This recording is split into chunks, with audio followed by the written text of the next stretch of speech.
Hi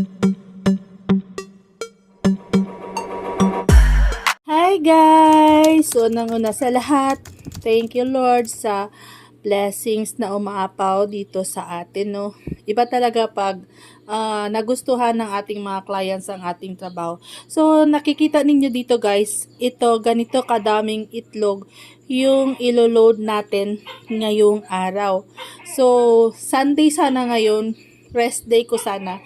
Pero hindi na talaga napipigilan yung mga taong may gustong magpa-incubate sa atin. So, ayan guys, iba-ibang farm, iba-iba yung may-ari, hindi natin sila kilala kasi mga initial lang yung nilalagay, pinapalagay natin dito, no?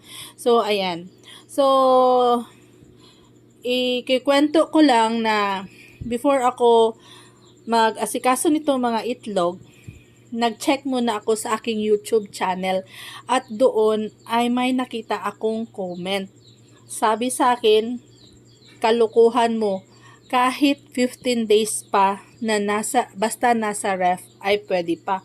So, yung ibig sabihin ng ating bashers guys ay kahit 15 days pa daw na nasa loob ng refrigerator yung mga itlog ay pwede pang ipapisa sa incubator. So, nagtaka ako, ano kayang problema ni sir? Wala po akong sinasabi na kapag 15 days or more ay hindi na po pwedeng ipapisa. Sa mga vlog ko po ay sinasabi ko na mas ideal o mas mataas ang hatch rate kapag within 3 to 5 days ay naglo-load po tayo sa ating incubator, lalong-lalo na kung may sarili tayong incubator. So, mas mataas po talaga yung hatch rate pag ganyan yung interval ng paglo-load natin.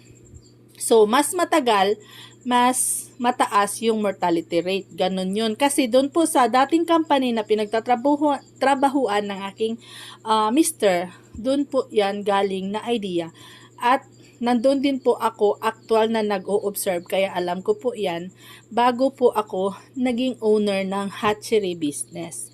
So si sir, basta-basta na lang nakapag-comment doon sa aking video sa aking channel. So doon sa kabilang platform nga.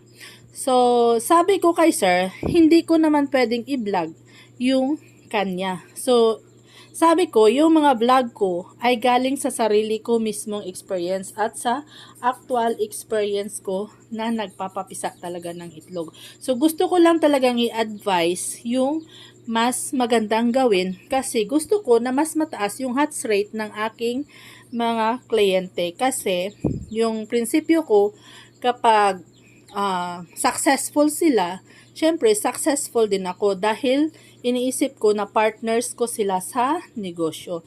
So, ayan na nga guys, para ipakita kay sir na ganito kadami yung tumatangkilik sa aking serbisyo. Ayan yung mga itlog na natanggap natin ngayong araw lang na ito.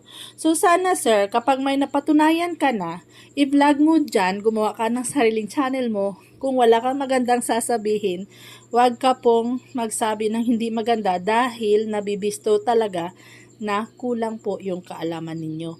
Kaya, sorry kung nasabi ko sa inyo na lahat ng yun ay galing sa experience ko dahil yun po ang totoo.